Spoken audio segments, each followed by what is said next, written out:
Seigneur, ta parole au quotidien nous nourrit et nous donne vie. Seigneur, ta parole au quotidien nous nourrit et nous donne vie. Lecture du livre du prophète Isaïe. Au temps d'Akaz, le roi de Juda, Résin, roi d'Aram, et Péka, fils de Remaliaou, roi d'Israël, montèrent contre Jérusalem pour l'attaquer. Mais ils ne purent lui donner l'assaut. On affirma la maison de David, araméen, avait pris position en Éphraïm. Alors le cœur du roi et le cœur de son peuple furent secoués comme les arbres de la forêt sont secoués par le vent.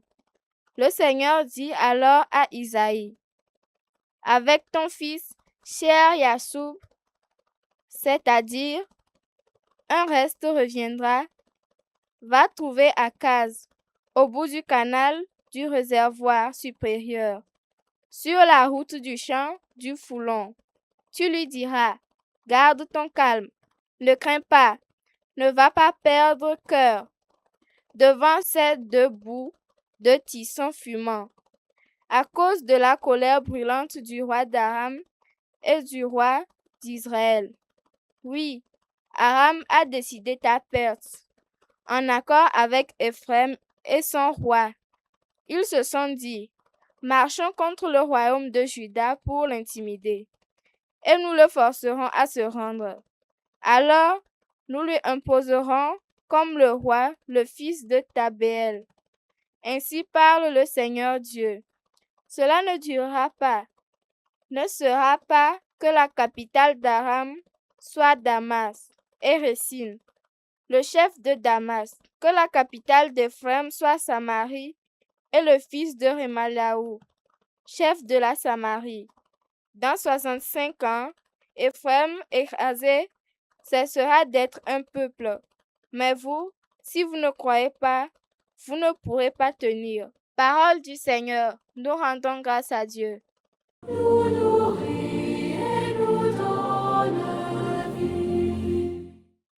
Jérusalem, ville de Dieu, Dieu l'affermira pour toujours. Il est grand, le Seigneur, hautement loué dans la ville de notre Dieu. Sa sainte montagne, altière et belle, joie de toute la terre. Jérusalem, ville de Dieu, Dieu l'affirmera pour toujours.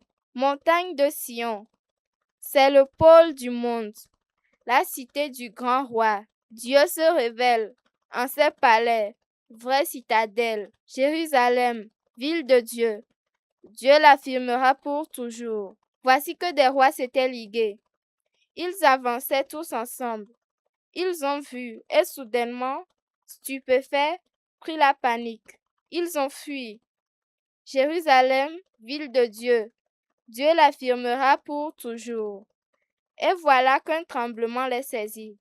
Douleur de femme qui accouche. Un vent qui souffle du désert a brisé les vaisseaux de Tarsis.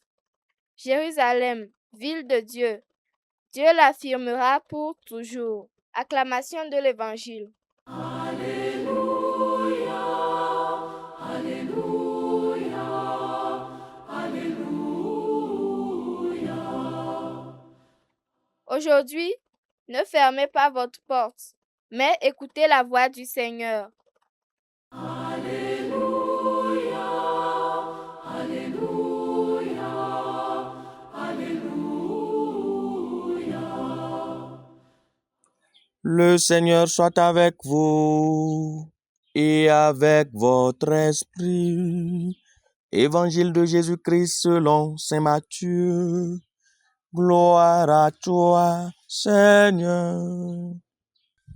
En ce temps-là, Jésus se mit à faire des reproches aux villes où avaient eu lieu la plupart de ses miracles, parce qu'elles ne s'étaient pas converties. Malheureuse es-tu, Chorazine. Malheureuse es-tu, Bethsaïde. Si les miracles qui ont eu lieu chez vous avaient eu lieu à Tyr et à Sidon, ces villes, autrefois, se seraient converties sous le sac et la cendre. Aussi, je vous le déclare, au jour du jugement, Tyr et Sidon seront traités moins sévèrement que vous. Et toi, Capernaum, seras-tu donc élevé jusqu'au ciel? Non, tu descendras jusqu'au séjour des morts.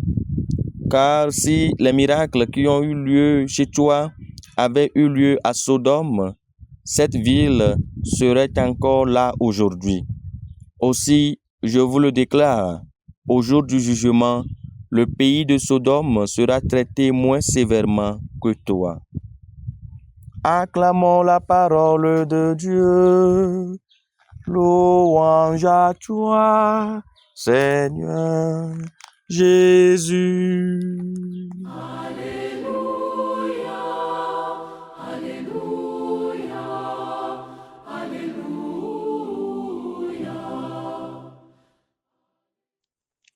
Face à la menace des rois de Samarie et d'Aram, Dieu demande une seule chose à Juda et à Jérusalem, la foi, c'est-à-dire une confiance inébranlable en Dieu leur Sauveur. Croire, c'est faire du Seigneur son refuge, son rempart, bref, sa protection. Croire, ce n'est pas avoir peur des tissons qui ne brûlent que pour peu. Croire, c'est rester calme dans la tempête et laisser Dieu agir. Mais aurions-nous la patience nécessaire pour attendre l'heure de Dieu? Il semble que non. Devant les adversités, les persécutions, les menaces de ce monde, on veut être au contrôle, tout savoir en détail et rester sur la défensive. Alors qu'il suffit de mettre sa foi dans le Seigneur. Il suffit de prendre appui sur le Seigneur, le roc imprenable, et tout y est fait. Devant les menaces, Juda et Jérusalem tremblèrent comme des feuilles mortes emportées par le vent. Il est humain, frères et sœurs, d'avoir peur. Mais il faut vite se reprendre, car nous avons quelqu'un, pas n'importe qui. Dieu combat pour nous. Il ne suffit pas de dire « j'ai foi dans le Seigneur ». Il faut que nous tournions toute notre attention vers lui. Avoir peur des choses qui passent, c'est manquer de foi dans son Dieu. Pour cela, il faut cesser de regarder vers les idoles pour nous laisser sous le regard amoureux du Christ. Notre peu de foi n'est pas légitime, d'autant plus qu'il y a des miracles chez nous. Avec les reproches faits à Chorazine, Bethsaïde et Capharnaüm, on comprend que les miracles ont un seul et unique but, nous permettent de nous tourner vers le Seigneur notre Dieu pour prendre appui sur lui. Cela s'appelle nous convertir. La conversion n'est autre chose que ce que nous avons chanté avec l'acclamation de l'Évangile.